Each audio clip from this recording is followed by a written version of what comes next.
सुवर्णपुर जिला बीरमहाराजपुर फुलचरा गाँव बीजेपी कर्मी के हत्या घटना। एसडीपीओ सांबादिक सम्मिलनी। हत्या घटना केन्सी राजनीतिक नुहे से पूर्व शत्रुता के केन्द्र करी हत्या होइतिबार स्पष्ट कला पुलिस। घटनार तदंत करी अभियुक्त निराकार खंडायत के गिरफ्त करी कोर्ट चालान कला पुलिस। जमी जमा विवाद संगे प्रेम व्यापार के नेकी हत्या करिथिबार सांबादिक सम्मिलन ने सूचना देले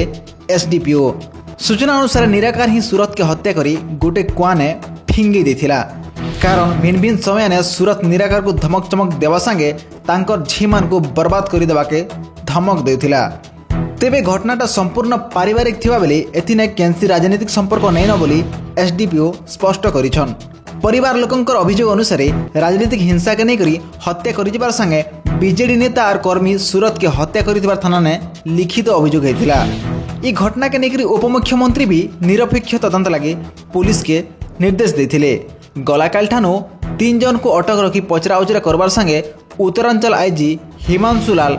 एसपी ऋषिकेश खिलारी प्रत्यक्ष भाव तदंत करी सामिल होते। तेबे आज निराकार हत्या घटना के स्वीकार करबार संगे निजे हत्या करिथिबार मानिथिबार कहिचन एसडीपीओ। जेनथिर लागि अन्य 2 जन के छाड़ी देथिबार बेले निराकार के गिरफ्त करी कोर्ट चालान करा देथिबार सांबादिक सम्मेलन ने सूचना दैछन। सही गाँव फुलचुरा ग्रामर आमर मुदला अच्छा निराकार खंडायत तांकर आगु बहुत आगु जमी जमा गंडगोल थिला लंग स्टांडिंग माने जमी गंडगोल थिला एवं तांकर झील बबीना को ये जी आम डीसी अच्छा सुरथ नायक तांकर पुतुरा सुभाष नायक से झील को नहीं जाते तो से दिन मैंने गंडगोलटा आहरी मैंने तीव्रतार मैंने आरंभ होता से मैंने मैंने कहते तोर मैंने गोटे झील को नहीं तोर आहरी झील को नहीं जीवु तोर जो झील समस्त को नहीं जीवु यही हिसाब से से मैंने धमक चमक दौले आर यही हिसाब से निराकार जो कहूला जदि मोर झील को नहीं एटा मैंने तुम सहित झगड़ा आरंभ है तुमको छाड़ी ना और तुमर पुओ एवं सुरथ नायक को जीवन में मारिदे बोली से माँ आगे धमक देसी गाँव अन्य मैंने शुणी यही हिसाब से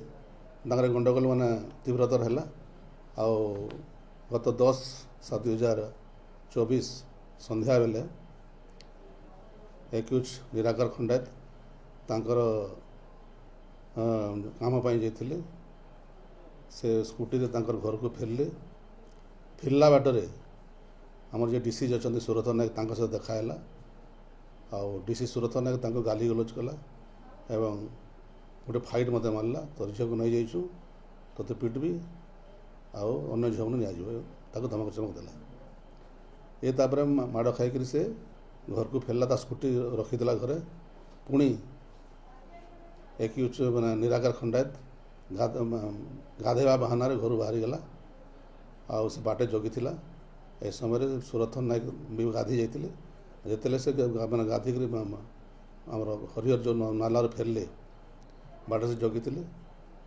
सागे सागे धरी पकाला ये निराकार खंडायत से धरी एने डिसीजटा जो नेपकिन गुड़ा थी गामुछार से स्ट्रांगुलेशन करदेला बेक को भिड़िक स्ट्रांगुलेशन करदेला और सही मैंने गामछार से कांधरे पकईकर झुलाई कर नैकरी गोटे प्राय 2 किलोमीटर रास्ता अच्छी गोटे कुआ अच्छी से कुआँ से एविडेंस को मैंने लुचाया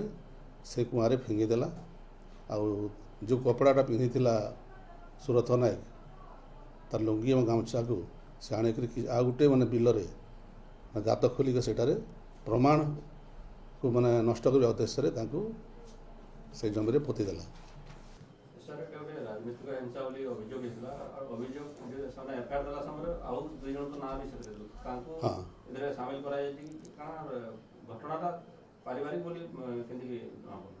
यहाँ टोटाली पारिवारिक कौन राजनीतिक हिंसा ना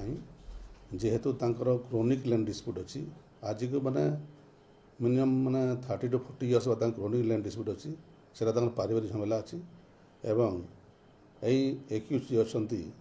निराकार खंडा झील को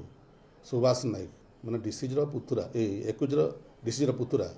से जो नहीं जाइए सेटा है सेकेंड मैंने राग आउ बारंबार धमक दौले तोर झील एवं आउ झील मन नहीं जीव यही 3-4टा पॉइंट अच्छी यहीटा बेस राग है मेन राग है झील को नहीं जाटा झील को नेले से कि गोटे धमक देते तोर आहरी झील को नहीं जीव यहीटा मैंने ये निराकार को मैंने राग ये मैंने बहुत मैंने क्रोध होती से हिसाब से आक्रमण कर से मैंने से दिन योजना कर मारला आटा कौन से राजनीतिक ना आउ जो 2 जन आउ नारे मैंने से एफआईआर देती सौभागर खंडायत और रंजित रथ आउ से 2 जन से प्रेजेंट नथिले से बर्तमान कौन साक्ष्य एगेंस्ट देना कि जहाँ आम बर्तमान ये तदंत कर कौन बर्तमान साक्ष्य कि कौन प्रमाण बर्तमान आसीना आ रंजित रथ से दिन नथिले प्रेजेंट सेटारे से सोनपुर जाते से गोटे एविडेंस अच्छी आ गोटे जो सौभागर खंडा जी अच्छी से दिन से जितने घटना टाइमटा पखापाखि से फुटबॉल खेल होता से गाँव में फुटबॉल तक आरंभ होता सेटार फोटो भी अच्छी फोटो भी आम जब मैंने सीज करूँ से से प्रेजेंट थी मैंने 21टा जहाँ देती से एफआईआर नाम 21 हिसाब से सौभागर खंडायत तेणु बर्तमान पर्यटन ये 2 जन ना बर्तमान तो कौन एविडेंस आसी ना